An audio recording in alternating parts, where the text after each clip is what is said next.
நாம்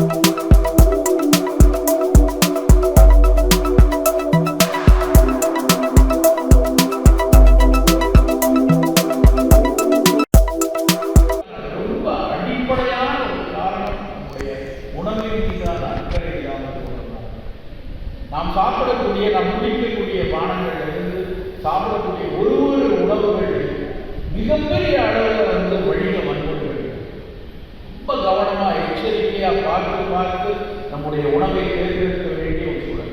அதுவும் நீங்கள் அத்தனை பேரும் உணவு உற்பத்தியாளர் உலகில் இருக்கிறோம். நமக்கு நாங்கள் அடிக்கடி வலியுறுத்தி சொல்லக்கூடிய விஷயம் அறம் சார்ந்த ஒரு சிந்தனை. உழவு மாதிரி அறத்தின்பால் உள்ள முதல் தொழில் உழவு தான். அதனாலதான் உலகை தலையிட்டு நம்முடைய வள்ளுவாசம் சொன்னாங்க. அப்படி இருக்கிற இந்த இடத்துல இருந்து நாம் செய்யக்கூடிய நாங்கள் வரும்போது ஒரு நல்ல உங்களுடைய கூட்டுறவு உற்பத்தியாளர்களுடைய விற்பனை நிலையத்தில் இருக்காங்க. பேரே அவ்வளவு அன்னம். அந்த அன்னம்னு ஒரு சொல்லுக்கு இங்கே உள்ள தமிழில் இப்போ ஒரு சொல் மட்டும் கிடையாது. 3000 வருஷமா அந்த சொல் அவ்வளவு முக்கியமான ஒரு பெயரை எடுத்து ஒரு பொருட்களை எடுத்து நம்ம தயாரிக்கிறோம். அதனோட சொல்லும்போதே அவ்வளவு மனசுக்கு சந்தோஷமா அதை கேட்கும்போது அவ்வளோ நல்லா இருந்துச்சு. எவ்வளவு அழகாக எவ்வளவு முக்கியமாக இதை நாங்கள் தீங்கு இல்லாமல் பிழை இல்லாமல் கலப்படம் இல்லாமல் ஒரு சிறப்பாக ஒரு பொருளை நாங்கள் தயாரிக்கிறோம். அது எல்லாரும் கூட்டுறவாக அதை செய்கிறோம் அப்படின்னு சொல்லும்போது இது போன்ற ஒரு விற்பனையும் அறம் சார்ந்த வடிவம் தான் அந்த நாட்டுக்கு தேவை. ஒரு பொருளையும் இப்படியான அக்கறையோடு நாம் அதை பார்த்த அவர்களாக இருக்கட்டும், அதை பார்த்த கம்பு அரிசியாக இருக்கட்டும், நாட்டு சர்க்கரையாக இருக்கட்டும், ஒரு விஷயங்களையும் கலப்பில் எந்த விதமான ரசாயன இல்லை, அவ்வளவு இயற்கையாக ஒரு உடலுக்கு எந்த விதத்திலும் தீர்வு செய்யாத பொருளாக இருக்கிறோம். ஒரு வாரத்துக்கு முன்னாடி நாம் தொலைக்காட்சிகள் எல்லாம் பார்த்தோம். தேன் எல்லா மனசுலையும் நம்ம எவ்வளவு வேதனைகள் கடுமையான கோபம். அதாவது நாம் எல்லோரும் சரி வெள்ளை சர்க்கரை மிக தீங்கானது நல்லா தெரிஞ்சு அத்தனை பேரும் சரி தேன் சாப்பிடலாம், பனங்கருப்பட்டி சாப்பிடலாம், கொஞ்சம் நாட்டு சர்க்கரை அழுகை சேர்க்காத நாட்டு சர்க்கரைலாம் போகிறப்ப அந்த தேனில் இவ்வளவு பெரிய கலப்படம் நடந்திருக்கிறது. அதை சொன்ன நிறுவனம் ஒன்றும் அப்படி போட முடியாது. சென்டர் ஃபார் சயின்ஸ் அண்ட் என்விரான்மெண்ட்டுக்கு டாக்டர் சுனிதா நாராயணன் மிகப்பெரிய ஒரு சூழலியல் ஆய்வாளர். இந்த பூச்சிக்கொல்லி மருந்துகளினுடைய கூறுகள் பெப்சிகோலாலையும் போகலையும் இருக்கு அப்படின்னு முதல்ல உலகத்துக்கு சொன்னவங்க நம்ம தான். பாராளுமன்றத்தில் அது பெரிய அளவில் சர்ச்சையை உண்டாக்கி அவங்க தான் இன்னைக்கு சொல்றாங்க அந்த தேனில் இந்தியாவில் இருக்கக்கூடிய மிக முன்னணி நிறுவனங்களுடைய அதாவது பல ஆயிரம் டன்கள் உற்பத்தி பண்ணக்கூடிய அந்த தேனில் லிக்விட் குளுக்கோஸ் இருக்குன்னு கண்டுபிடிக்கிறாங்க. நேரடியாக சர்க்கரையை வாங்கி அதை எஃப்எஸ்எஸ்ஐ கண்டுபிடிக்க முடியாத அளவில் தொழில்நுட்பத்தில் அதை சேர்க்கிறான்னு போடுறாங்க. என்எம்ஆர் அப்படின்னு ஒரு ஆய்வு படிக்கிறவங்களுக்கு தெரியும், ஆய்வு தெரியும். அது நியூக்ளியர் மேக்னெட்டிக் ரெசனன்ஸ் அதை வைத்து தான் கண்டுபிடிக்க முடியும். அந்த என்எம்ஆர் சோதனை மெட்ராஸ்லேயே 10 பெரிய நிறுவனங்கள் என்எம்ஆர் இருக்கும். ஆனால் எஃப்எஸ்எஸ்ஐ லேபில் அது இல்லையா, 2 இடத்துல இருக்கிறாங்க. என்ன சொல்லுங்க, அது நாங்கள் பார்க்கல, என்எம்ஆரில் பார்க்கலன்னா கண்டுபிடிக்கல அப்படின்னு சொல்லி இவர்கள் விளக்கம் சொல்கிறாங்க. அந்த நிறுவனத்தினுடைய தேவையில் அவனும் எப்படி இது யாராவது நேரடியாக வாங்கி கரெக்டாக கண்டுபிடிச்ச உடனே உத்தரப்பிரதேசத்தில் உள்ள இன்னொரு நிறுவனம் சீனாவிலிருந்து இறக்குமதி அவன் அங்கே கொண்டு வந்ததுக்கப்புறம் இவர்கள் அதில் வேறு பெயருள்ள அந்த பொருளாக வாங்கி கலப்பு செய்து நம்ம அத்தனை பேர் வீட்டுக்கு கொண்டு வச்சாங்க. வேதனையாக இருக்கிறது. இப்படியான கலப்படங்கள் நீ வெறுமனை தேவையான வாங்கி சாப்பிடுவோம். நீ தேவையை நினைச்சு தேடி போற ஒரு நுகர்வோருடைய மனம் அது ஏதாவது ஒரு வகையில் எனக்கு பலன் அளிக்கும் அப்படின்னு நினைச்சு போய் வாங்கக்கூடிய தேவையில இப்படியான ஒரு குப்பை இருக்கு அப்படின்னா எவ்வளவு ஒரு வேதனையான ஒரு விஷயம். ஒரு நுகர்வோரை ஏமாற்றுவது மாதிரி ஒரு தீங்கு ஒரு ஒரு தீ செயல் உலகத்தில் ஒரு எந்த படி செயலோட மிக மோசமானது. நம்மை நம்பி நமக்கான ஒரு பொருளை கொடுத்து ஒரு பணத்தை கொடுத்து அந்த பொருளை வாங்குற ஒருத்தரை ஏமாற்றுவது. அப்படிதான் அந்த தேனை பார்க்கப்ப அந்த செய்தியை பார்க்க அவ்வளவு வழியாக ஒரு விஷயத்தையும் உணவில் அக்கறையாக இருக்க வேண்டிய காலம். அது காலை வானத்திலிருந்து இரவு வரைக்கும் ஒரு விஷயத்தை எதற்கு தினம் தேனை 2 காப்பிலாம் முடியும். பிடிச்சிருக்கு காஃபி குடிக்கிறோம், தேநீர் குடிக்கிறோம். வாரத்துக்கு ஒரு நாள் காஃபி குடிச்சிக்குவோம், ஒரு நாள் தேநீர் குடிச்சிக்குவோம். எத்தனை அழகான பானங்கள் நம்ம ஊரில் நம் மண்ணில் சித்தர்கள் காட்டி விட்டுருக்காங்க. தேயிலும் வெள்ளை வார்த்தைய அதுவும் வந்து ஒரு கஷாயம் தான். தேயிலை கஷாயமான சீன மருத்துவர்கள் அந்த ஊரில் கொடுத்துருந்தாங்க. ஆங்கிலேயர்கள் போனப்ப அந்த கஷாயத்தை குடிச்சப்ப உற்சாகமாக இருக்க, இது வந்து சும்மா மருந்து மாதிரி இல்லையே, மருந்தாகத்தான் சீன மருத்துவர்கள் கொடுத்தாங்க. தேயிலை கஷாயத்தை ஆங்கிலேயர்கள் கொடுத்தது மருந்தாக தான்.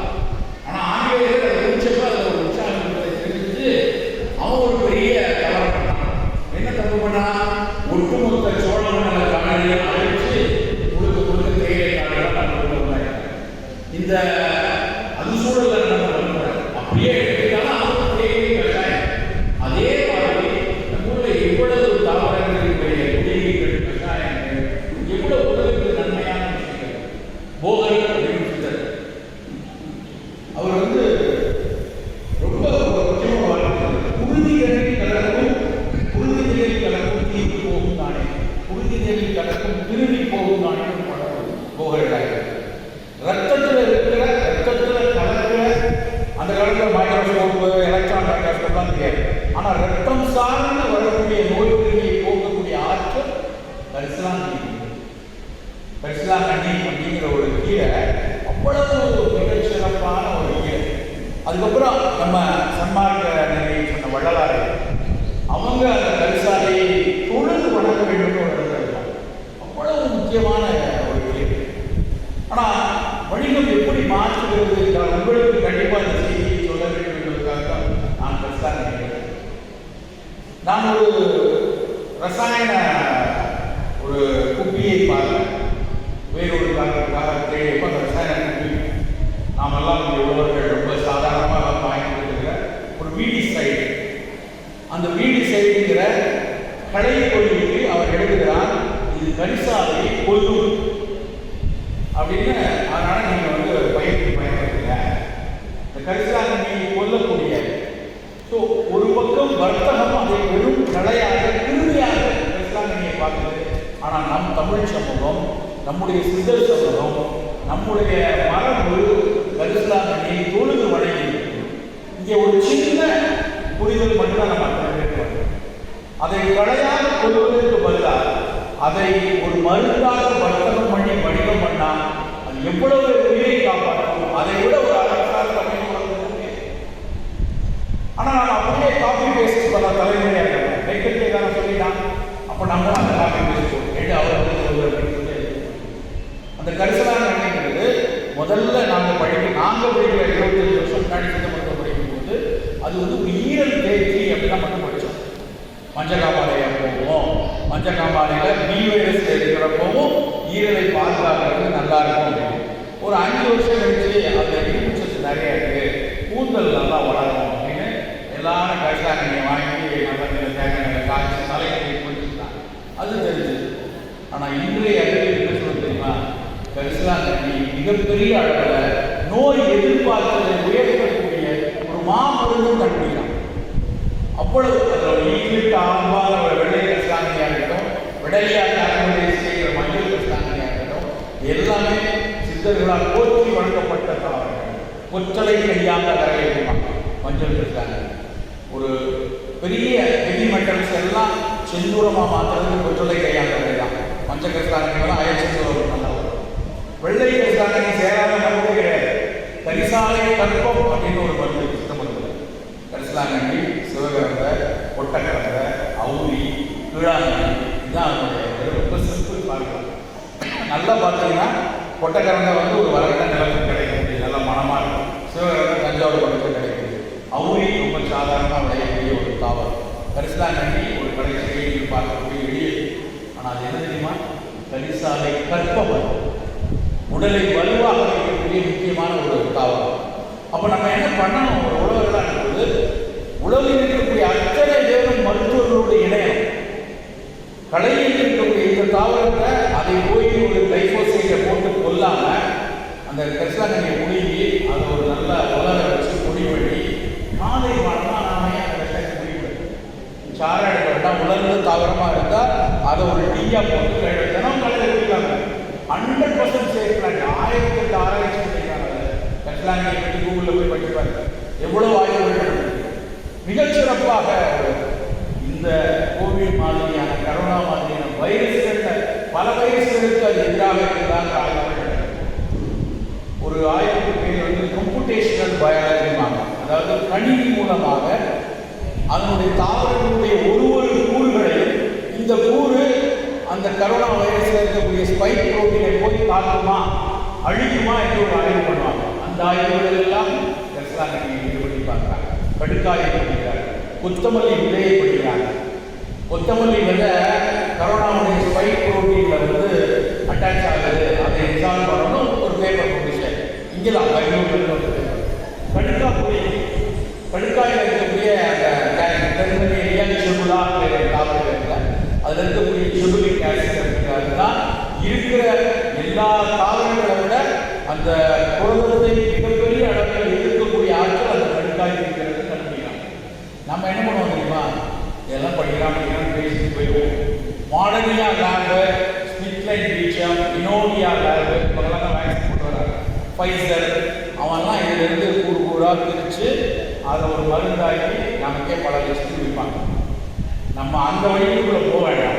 ஆனால் நம்ம பெரியவங்க சொன்ன கடுகாப்புடைய தினராத்திரி சாப்பிடுவோமே, தினம் காலை வீழ்ச்சி கடும்புகள் சுக்கு மாலை கடுக்காய், இது நமக்கு நம் பெரியவர்கள் நமக்கு கொடுத்த ஒரு மிகப்பெரிய ஒரு சூத்திரம், மிகப்பெரிய சூத்திரம்.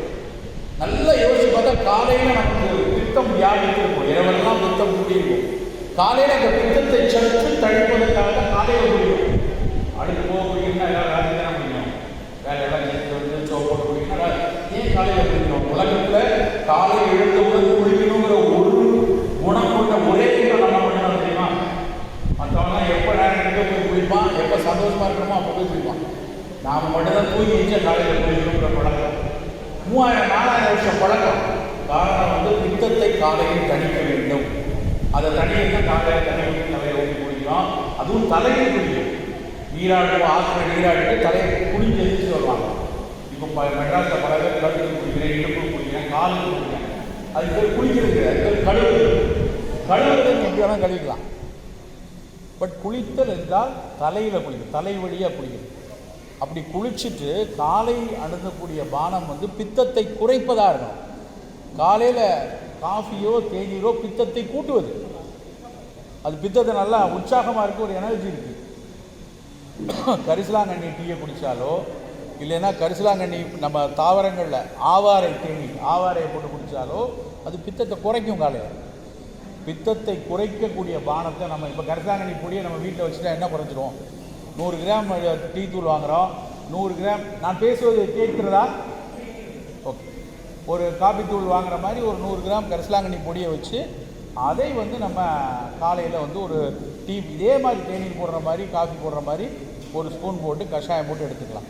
அது மாதிரி மூலிகை தேநீர்களை நம்ம வீட்டில் பரிச்சையை மாற்றணும். இது 2 விஷயம் நமக்கு இதில் கிடைக்கும். ஒன்று நம்முடைய உடல் நலம், இன்னொன்று நம் உழவர்களுக்கான ஒரு கூட்டு விலை மதிப்பு கூட்டக்கூடிய, மதிப்பு கூட்டக்கூடிய இன்னொரு பொருள் நம்ம கையில் கிடைக்கும். நீங்கள் உற்பத்தியாளர்கள் அதில் நிறைய புதிய இப்போ நான் சாப்பிடும்போது கூட நீங்கள் அதிரசம் இதெல்லாம் கொண்டு வந்த மாதிரி இது மாதிரி ஒரு நல்ல பொருட்களை ஒரு நல்ல அதை மிகச்சிறப்பாக தரமாக உற்பத்தி செய்து உலகத்துக்கே நம்ம கொடுப்போம். மனுக்கா தேன் ஒன்று கேள்விப்பட்டிருக்கீங்களா? மனுக்கா தேன் அப்படின்னு ஒரு தேன் இருக்கு நியூசிலாந்தில். நியூசிலாந்துடைய தலைநகரம் ஆக்லாண்டு, அதுக்கு கீழே சதர்ன் ஐலாண்டுப்பாங்க. அதில் மனுக்கா அப்படின்னு ஒரு இடம் இருக்குது. அந்த மனுக்கா ஐலாண்டில் கிடைக்கக்கூடிய தேன் வந்து உலகத்திலே மிக அதிக காஸ்ட்லியான தேன். எவ்வளோ தெரியுமா? 100 கிராம் வந்து $180. $180 டிக்கெட் கிடைக்கும். சும்மா அமேசானில் போட்டு பாருங்க, மனுக்கா ஹனி போட்டிங்கன்னா MANUKA. அது என்ன அப்படி சிறப்பு? நான் மனுக்காவுக்கே போயிருக்கேன். போய் அங்கே இருக்கிற நியூசிலாந்து மூனிஸ்ட்டை போய் பேசினோம் உதவியாளர் வச்சு, என்னையா இந்த சிறப்பு அப்படின்னா, சார் நாங்கள் எந்த விதமான கலப்பும் இல்லாமல், சொன்ன வார்த்தை எந்த விதமான கலப்பும் இல்லாமல் இங்கே இருக்கிற மலையில் இருக்கக்கூடிய தேனை அங்கே மலையில் அப்படியே ஒட்டிக்கும் சார். எங்கள் ஆளுங்க மூனிஸ் போய் அதை பத்திரமா எடுத்து அப்படியே பாட்டில் பண்ணி அப்படியே கொடுப்போம் சார். அதுதான் மனுக்கா ஹனினா. நம்ம ஊரில் கொல்லிமலையில் தான் நடக்குது, நம்ம ஊரில் மேற்கு தொடர்ச்சி மலையில் தான் இருக்குது, நம்ம ஊரில் எல்லா மலைகளையும்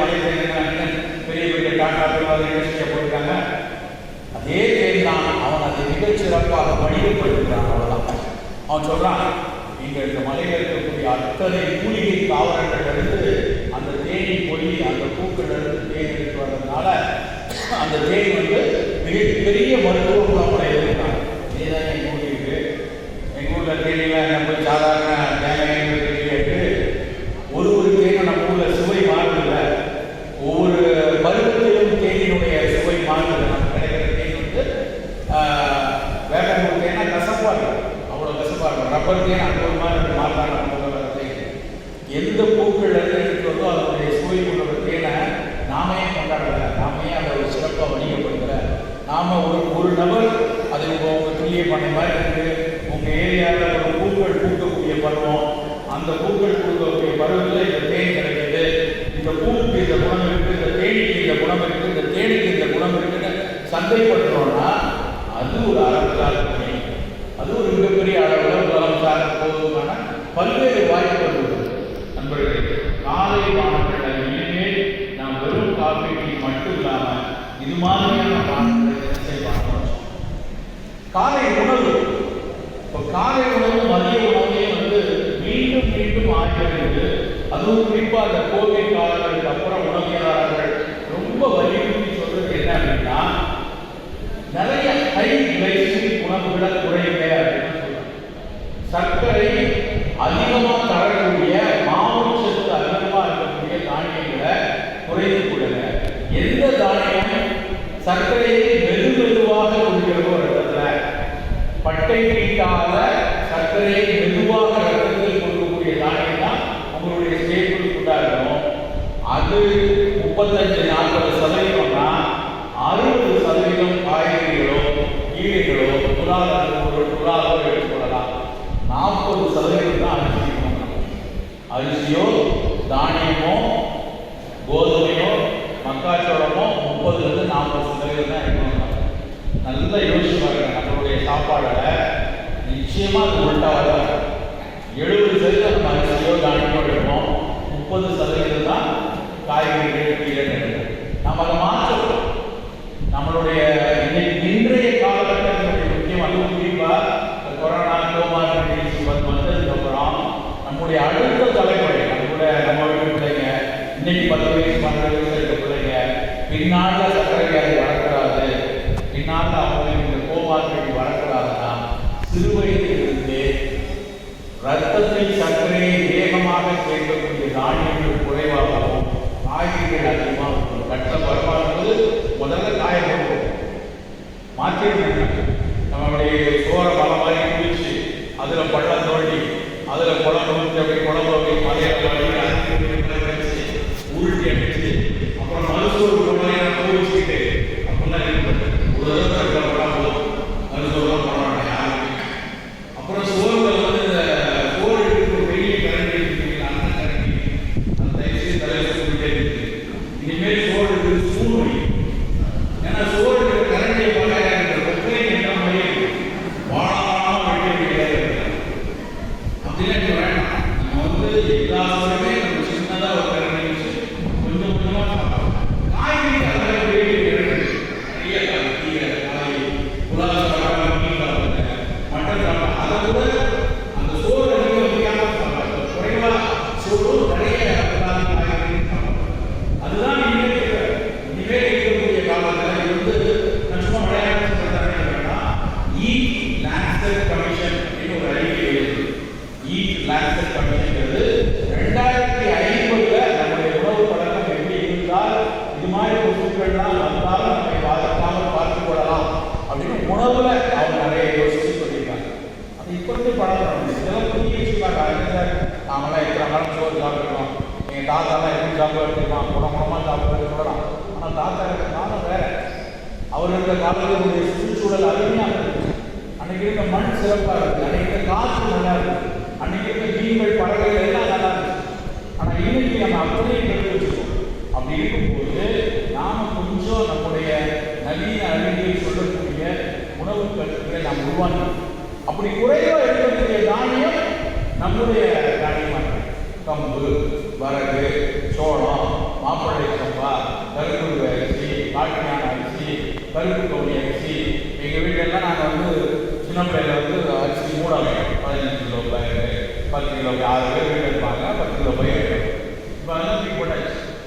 டப்பாவாக வச்சுருக்காங்க. எல்லா டப்பாலையும் ஒரு கிலோ மாம்பழ சம்பா, ஒரு கிலோ கருப்பரிசி, ஒரு கிலோ சிவப்பரிசி எல்லாத்தையும் ஒவ்வொரு நாளும் ஒன்று. ஒரு நாள் மாம்பழ சம்பா சோறு, ஒரு நாள் கருப்பு சோறு, ஒரு நாள் இழுப்பு சம்பா சோறு, ஒரு நாள் கோயில் சம்பா சோறு என்றால் இந்த மாதிரி ஒரு மரபு அரிசியில் பட்டத்திற்காக அந்த தானியங்களை பயன்படுத்தும்.